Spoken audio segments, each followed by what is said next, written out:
Good afternoon and welcome to another amazing episode of Peace Zone with Peace Ambassadors on your favorite channel, KAFTAN TV, Abuja. How are you doing today? I hope you are peaceful with yourself, others, and the environment. Hope you're ensuring justice, security, and development in your spaces. I'm Moses Abolade, your peace building facilitator and host. And just like I've been telling you, we need to sustain and consistently support this program so that we can make more impact, and you can also reach out to us via the contact showing on your screen right now so that we can expand the scope of this project and also ensure that we have sustainability of it. And I believe you enjoy what you see here, so it's important that we sustain it. And joining me today, because of time, I will just be going straight. I have a special guest in person of Dr. Joseph Peter Ochogwu. Before I introduce him, let me just give an introduction before I speak to him and I allow him to reach out to you. Before his appointment as the Director General of the Institute for Peace and Conflict Resolution, Dr. Joseph Peter Ochogwu was the Director of Research and Policy Analysis in the Institute. He worked as Special Assistant in the Office of the Chief of Staff to the President from 2021 to 2016. He served as Conflict Advisor to the erstwhile British Department for International Development, DFID, for 1 year before returning to the Institute for Peace and Conflict Resolution. He has an innovative approach to facilitating and supporting interactions and engagement in emerging areas of policy making, parliamentary reform, conflict resolution, peace building, countering and preventing violent extremism, and many others. So because of time, I will just introduce to you Dr. Joseph. Good to have you on board, sir. Yeah, thank you so much. Good evening, fellow Nigerians and the global community. Thank you very much. It's good having you. I know it's a busy time for you at the Institute. And how's it been so far? The Institute, like you know, is a federal government agency, you know, domiciled under the Ministry of Foreign Affairs. So we are one of the agencies under the Ministry of Foreign Affairs, and our role largely in the Institute is for conflict prevention, conflict management, and conflict resolution. We look at issues around Nigeria as well as Africa. So in the last 2 months, what I've been doing actually is strengthening the internal operational systems, you know, and then reforming them, you know, to make them purpose fit to deliver on its mandate. And I think that is the key thing I'm doing. That I'm moving to the second stage, you know, of beginning to reach out, you know, to other critical stakeholders, both state and non-state actors, because in the peace business, you can't do it alone. Yes. You need partnership, you need collaboration and inclusion, you know, of all the relevant stakeholders for you to be able to deliver on any peace mandates that you have. Thank you very much. I think the last event I saw you, it occurred to me that you are so vast in different areas, and that is really a motivation for me to say, oh, let's have this. And today we are looking actually into the roles of peace building organizations, what they play in northern Nigeria. Yeah. And I'll be giving a background and I will want you to speak on it. Peace building organizations play crucial role in mitigating the impact of conflict and fostering lasting peace and stability. These organizations work tirelessly to promote dialogue, mediation, mediating among disputing parties, and engaging in communities in reconciliation and rehabilitation programs or efforts. So in northern Nigeria, within the context of the Boko Haram insurgency, peace building organizations in northern Nigeria work to counter extremist ideologies, promote tolerance, and provide psychosocial support to victims. So a lot of people have always have this thing around what you mentioned, collaboration, building trust among different ethnic groups. A lot of organizations are working on that. So we'd like to start by saying, exactly, to you so far, what can you say has been the effort, by your description, what has been the effort by peace building organization so far from your own point of view, sir? Okay, I think excellent. It's important first and foremost to understand what peace building is all about. And peace buildings oftentimes are interrelated activities, you know, all geared towards the promotion of peace, development, good governance, you know, and then the well-being of human beings. So it is these interrelated activities that is done by different actors at different levels of society that all culminate into what we call Peacebuilding. The key of it actually is a non-violent component of it in terms of how you deal. There are other actors within the conflict management spectrum that are focused on more of kinetic approach, to dealing with it. But for peace building, they focus largely on the non-kinetic, which is the non-use of force, in building trust, building confidence, building community cohesion, community resilience, and capacity to deliver, on social goods, to the people. In northern Nigeria, for example, northern Nigeria have been a place where conflicts, particularly violent conflicts, have been frequent and recurrent. If you look at the northeastern part of Nigeria, you look at the Bay State, that is Borno, Adamawa, and Yobe. You look at Plateau in North Central, Benue in North Central. You look at Zamfara, Katsina, Kaduna, and at some point Kano, and then Sokoto now, and then Niger State. You see pockets of violence and all that. But to tell you that the fact that peace builders are still working, is why the society have not collapsed. True. And you find these actors, at different levels, at the community level, where you see community leaders, members of youths, at the community level. You see workers, the National Union of Road Transport Workers, the other community-based organizations.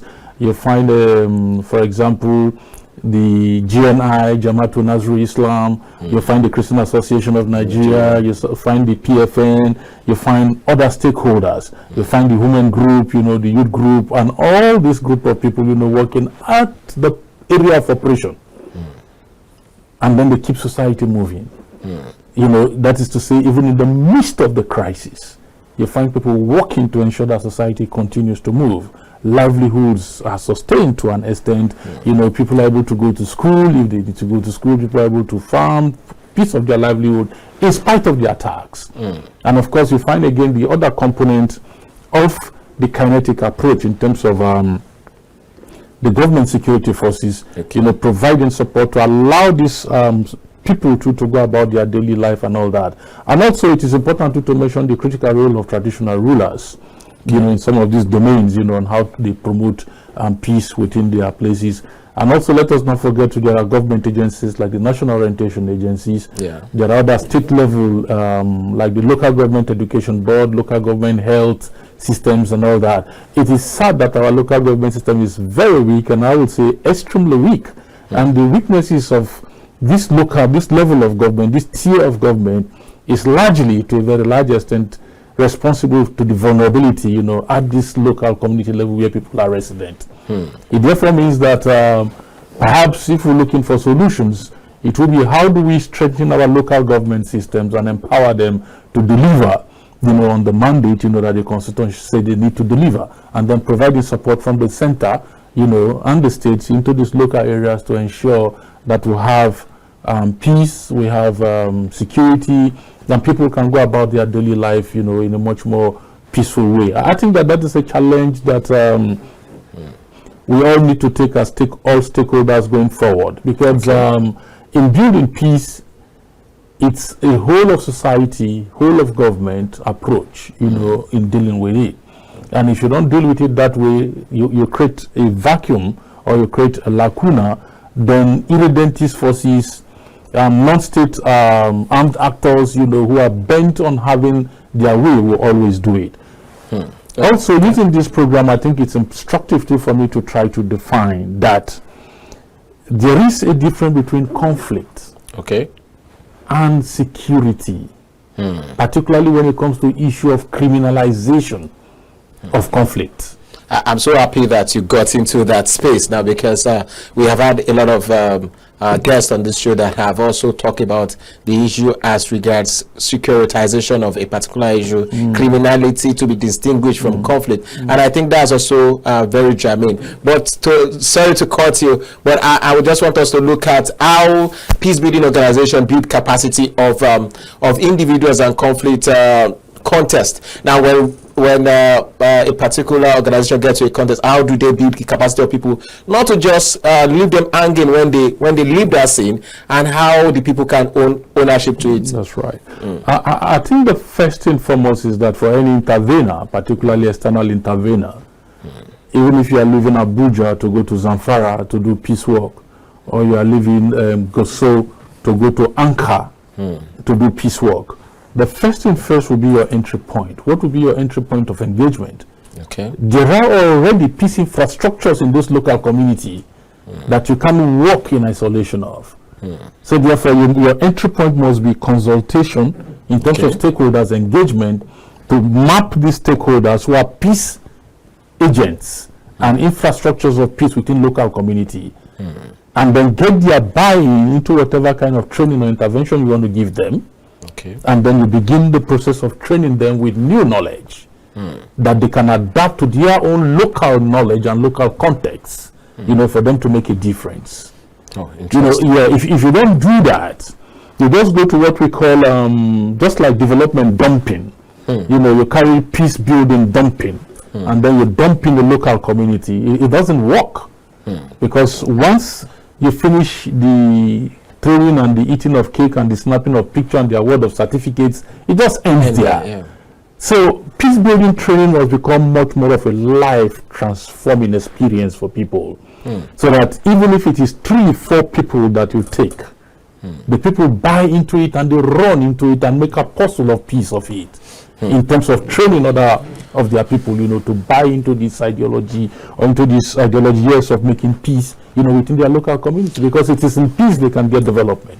Yeah, definitely. We are still going to come back to some of the topical issues. It's so I don't want to use the word unfortunate that we don't have much time now for this particular episode, but I also believe that very soon we'll be doing a lot with Peace Academy of Nigeria PAN, which I know that we'll also be talking about in how we can synergize interests, needs, and all that, so that we can do more on this. I really appreciate you. I wish we can continue this, but my producer is already telling me that we have no much time. But definitely, I believe that when I reach out again, we will be able to get you at least 2 more times or 3 more times on the show. But rest assured that in the Institute for Peace and Conflict Resolution, we are open, you know, for partnership, collaboration, and engagement. And one of such engagements is why I've taken time to be in your studio this afternoon. I really appreciate it. Because it's a commitment to peace, it's a commitment to nation building, and we have no alternative than to build peace in our community and in our society. Well, thank you so much, sir. I really appreciate your presence, and I hope to have this opportunity again.